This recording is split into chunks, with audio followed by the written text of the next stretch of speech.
2D collisions. All this really means is instead of working just like this, we're gonna start working at angles, and then we have to calculate the y components and the x components using some good old-fashioned trigonometry. So a glancing collision just means, like, when they hit each other, and then when they, like a diagram of them hitting each other and then bouncing off each other. So here's how it would look like. So red ball is going this way, blue ball is going this way, and they have an angle of 30 degrees. The angle when they are gonna strike each other is 30 degrees. And then obviously the red ball bounces this way, blue ball bounces this way, and for the angle we don't know it. And for this one, let's say that the red ball is going this way and the blue ball is just chilling. Well, now the red ball bounces off going this way, and the blue ball goes this way because the red ball just went into it. And then because they are moving off with an angle of 60 between them, this is the angle as the balls are moving away after the strike. 60 degrees. Oh yeah, and just do like this type of thing to like represent this is after the collision. A little bit of a scribble. In questions like these, you want to separate the momentum into the x and y components because we're going to be working with triangles. So let's draw this out. Red ball moving to the right, and it strikes a stationary blue ball. Okay, let's just draw the impact. So now the red ball is going this way, and the blue ball is going this way, and this is 23 degrees. So here's what you're gonna want to do, and I'm just gonna make this a lot smaller so then we actually have some space to work with here. I'm gonna write down all of the information we have. Okay, so in the horizontal component we have a 1.20 kilogram red ball, 1.20, and it is moving to the right at 17.1 meters per second, and plus a stationary blue ball. It just doesn't matter because it's stationary. So like yeah, 1.20 times 17.1 plus 0. Let's make our work cut out for us and like not really worry about the blue ball since it's stationary right now. So this will be equal to the momentum of the red ball after plus the momentum of the blue ball after.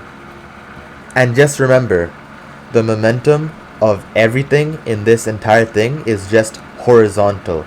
1.20 times 17.1, that's just the horizontal component. The red ball's momentum, the blue ball's momentum, it's all under the umbrella of the horizontal component. Alright? That's why I wrote this down, so we do not forget.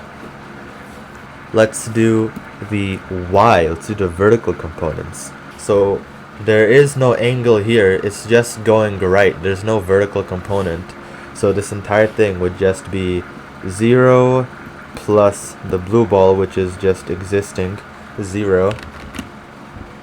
And 0 will be equal to momentum of the red ball plus momentum of the blue ball.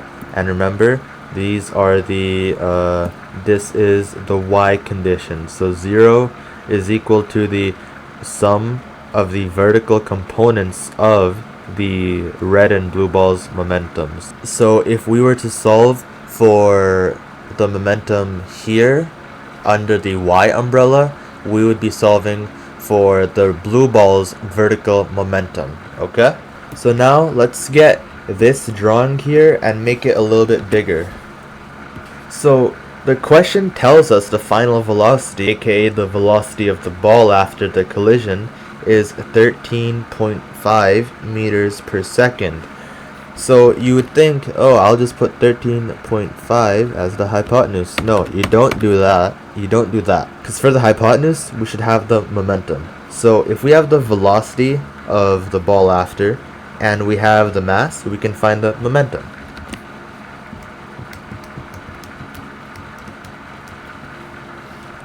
So it's 16.2. And since we have that, we can just use our trigonomic ratios to find other things. So let's do cosine of 23 is equal to x over 16.2. So if you solve for x, you get that x is equal to like 14.9.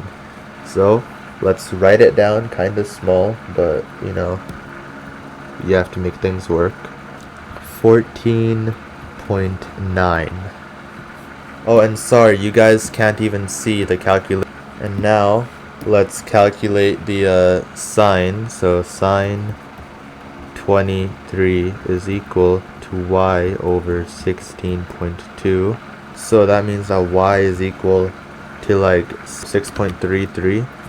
So let's write this as 6.33. And now, because we have both the y and x components of the red ball after the collision, we can now solve for the horizontal and vertical components of the blue ball after the collision, because we have this variable and we also have this variable. So let's do just that.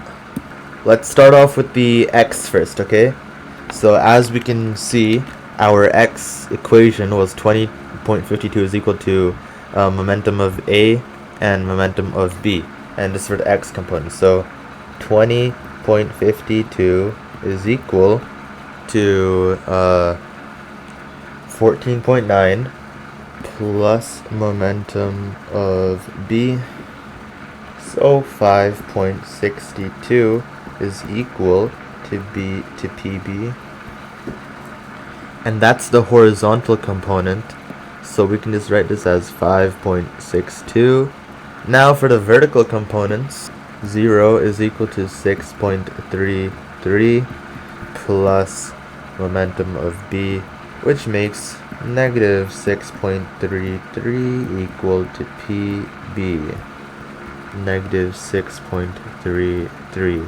So now we just got to use Pythagorean to find this side right here, and 5.62 squared plus negative 6.33 squared, and that makes this side 8.46. Now remember, all of this is just the momentum. This is the horizontal momentum, the vertical momentum. So this answer right here doesn't tell you the final velocity, it tells you the momentum. So now we can just use this. 8.46 is equal to mv.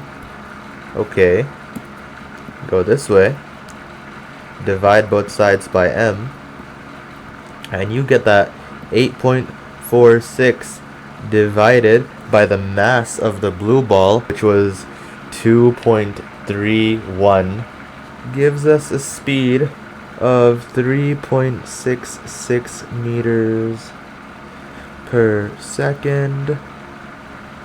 But hey, what's the angle? Well, we can just use tan inverse to find it. So tan inverse of negative 6.33 over 5.62.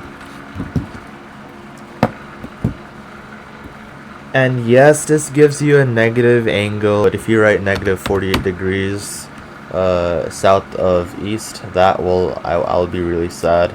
If we write negative 48 degrees south of east, that's just going to be wrong. Just, the negative sign, don't take it too personally. It's just telling you the direction. South of east. Let's do what we did before and set up our equations. It's telling us that the red ball is moving at 10 meters per second before the strike. So from this, we can get the momentum right here. 10 times 1.2 is 12. 12 kgm per second. So once again, let's get our y component right here by doing sine 30 is equal to y over 12. Y is equal to 6. But notice that the ball is actually going down. So we're going to write this as negative 6. And then just to find the x component, we can just do x over 12. And this gives us approximately 10.4. So those are the components of the red ball, which are before the impact. So now let's do the blue ball. Blue B, inferring that this is before. So same process. Let's figure out what the momentum is first. The blue ball is, we have the mass and the velocity. So we do 2.31 times 15, and this gives us a value of 34.65. So we just do sine 40 is equal to y over 34.65. So y is approximately 22.3. And then for the x, cos 40 is equal to x over 34.65. X is approximately 26.5. The only reason I'm not using exact values is because it would take so long to write it down. But make sure that you're writing down exact values if you are given a type of question like this on like a test or something. Otherwise, you're rounding early in the question, your final answer will be wrong. It's not a good thing. Py means momentum of the y-axis.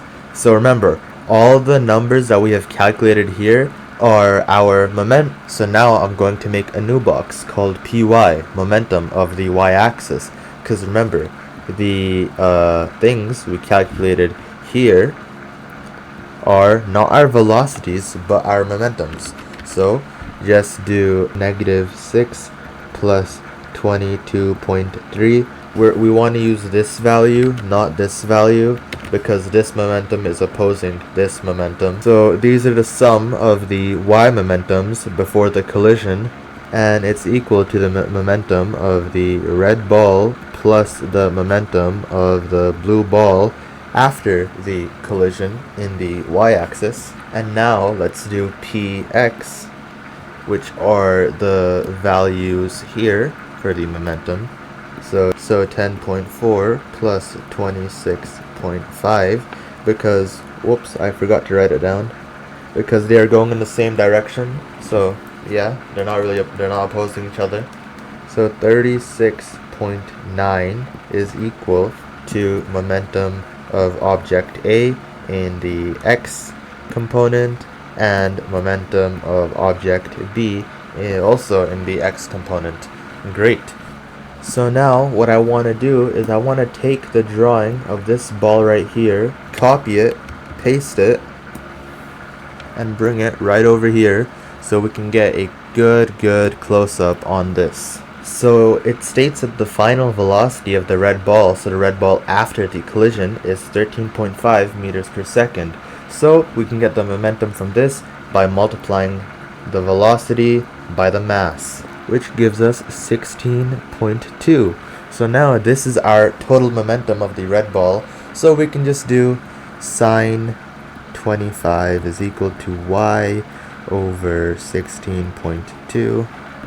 giving us approximately 6.85, and then cos 25 is equal to x over 16.2. which gives us approximately 14.7.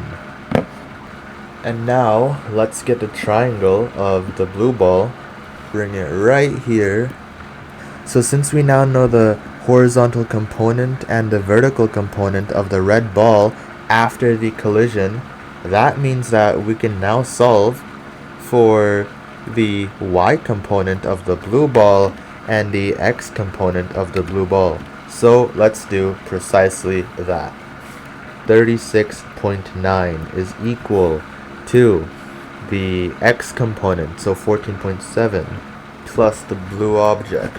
Blue object is equal to 22.2 in the x-axis, 22.2. And then same thing here, but for the y components, 16.3 is equal to 6.85, 6.85 plus the blue object, PB, is equal to 9.45, 9.45. And to find the angle here, we can just do tan inverse of 9.45 divided by 22.2, which gives us 23 degrees. So this is equal to 23 degrees approximately. And now we can just use Pythagorean to find 22.2 squared plus 9.45 squared.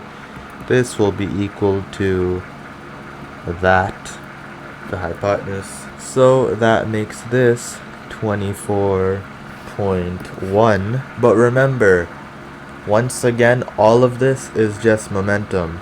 What we're truly trying to find is the final velocity of the blue ball.